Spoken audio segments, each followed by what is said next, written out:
रात के 11:30 बज रहे थे। कमरे में एक औरत अपने 2 साल के मासूम बेटे को गोद में लिए सो रही थी। दरवाजा खुला था। अंदर आया वो शख्स जिसे वो अपना पति मानती थी, जिसके साथ उसने गंधर्व विवाह किया था, जिसके लिए उसने अपना घर, अपना समाज, अपनी पहचान तक दांव पर लगा दी। लेकिन उस रात वो पति नहीं, कातिल बनकर आया था। कुछ ही पलों में एक चीख भी नहीं निकली और बस सांसें थम गई। बगल में सोया मासूम बच्चा कुछ समझ नहीं पाया, और यही वो बच्चा था जो आगे चलकर इस केस की सबसे बड़ी खामोश गवाही बन गया। ये कहानी है गुजरात पुलिस के एक इंस्पेक्टर की, जिसने वर्दी की ताकत, कानून की जानकारी और अपराध छुपाने का पूरा हुनर इस्तेमाल किया। फिर भी 5 साल बाद अदालत के कटघरे में खड़ा होकर उम्र कैद की सजा सुनी। 5 जून 2021 सुबह करीब 8:30 बजे वडोदरा ग्रामीण पुलिस के स्पेशल ऑपरेशन ग्रुप के इंचार्ज इंस्पेक्टर अजय अमृत देसाई ने अपने साले जयदीप पटेल को फोन किया। आवाज में बहुत बेचैनी की। तुम्हारी बहन रात से गायब है, ढूंढ ढूंढ कर थक गया। 2 साल का बेटा रो रो कर हलकान है, मैं इसे संभालूं या ड्यूटी पर जाऊं? जयदीप को कुछ अजीब तो लगा। उसकी बहन 3 बच्चों को छोड़कर यूं अचानक कभी जाती नहीं थी, लेकिन फिर भी वो तुरंत घर पहुंचा, बच्चे को संभाला, इंस्पेक्टर ड्यूटी पर निकल गया। गुमशुदगी की यह खबर आम होती अगर लापता महिला किसी आम आदमी की पत्नी होती, लेकिन यहां मामला उलझा था, बेहद उलझा हुआ। स्वीटी और स्वाति पटेल की कहानी 2014 से शुरू होती है, जब उसने अपने पहले पति हितेश पंड्या से, जिससे उसने प्रेम विवाह किया था और जिससे उसे बेटे हुए, आपसी सहमति से तलाक ले लिया। जिंदगी संघर्षों से भरी थी। 2 बच्चों की परवरिश अकेले करनी थी। साल 2015-16 में एक माइंड पावर प्रोग्राम या सोशल मीडिया के जरिए उसकी मुलाकात हुई अहमदाबाद इंटेलिजेंस ब्रांच के पीएसआई अजय देसाई से। बातचीत गहरी हुई, दोस्ती प्यार में बदली और दोनों ने रूपाल के एक मंदिर में गंधर्व की गाह कर दिया। न कोई गवाह, न कोई रजिस्ट्रेशन, न कोई कानूनी सबूत, बस एक दूसरे के गले में माला डाल दी और मन ही मन पति पत्नी मान दिया। लेकिन अजय ने अपने परिवार को इस रिश्ते की भनक तक नहीं लगने दी। 2017 में परिवार की मर्जी से उसकी धूमधाम से दूसरी शादी हो गई, जिससे एक बेटी पैदा हुई। उधर स्वीटी के साथ भी उसका रिश्ता बराबर चलता रहा और 2019 में उनका भी एक बेटा हुआ।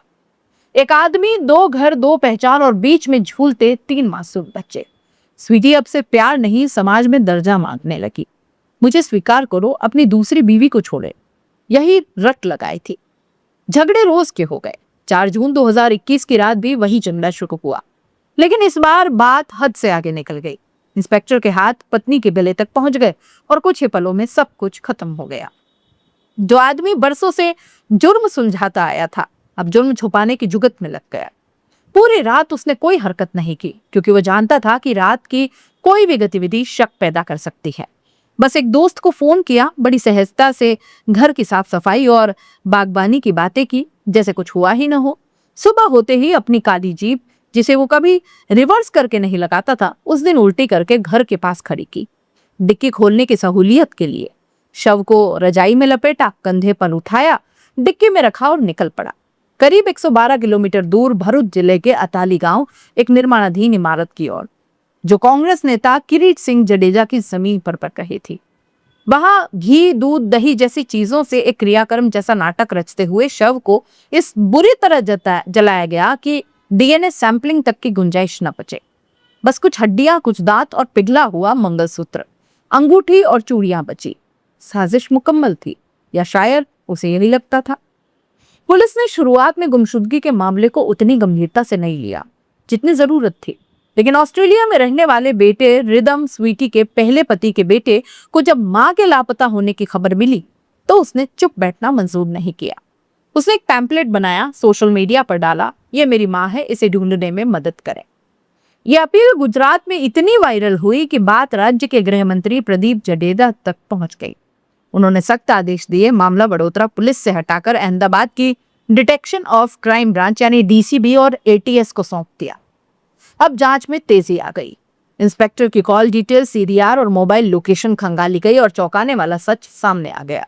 जिस दिन वक्त पत्नी लापता हुई, ठीक उसी वक्त उसकी लोकेशन उसी निर्माणाधीन इमारत के आसपास मिली, जहां बाद में जली हुई हड्डियां बरामद हुई। एक मुखबिर की सूचना पर पुलिस अताली पहुंची और वहां एक चिता जलाए जाने के निशान मिले। फॉरेंसिक टीम, डॉग स्क्वाड सब जुड़ गए। ये केस असल में पुलिस के लिए बेहद मुश्किल था। डीएनए मैच नहीं हो पाया, हड्डियां इतनी जल गईं कि सैंपल निकलना नामुमकिन था। शव कभी पूरी तरह पहचाना नहीं जा सका। 128 गवाहों में से करीब 40 अदालत में मुकर गए। यहाँ तक कि पहला मुखबिर स्वीटी का सगा भाई जयदीप भी पलट गया। लेकिन जो नहीं जल सकी वो थी ज्वेलरी, पिघला हुआ मंगलसूत्र, अंगूठी और चूड़ियां।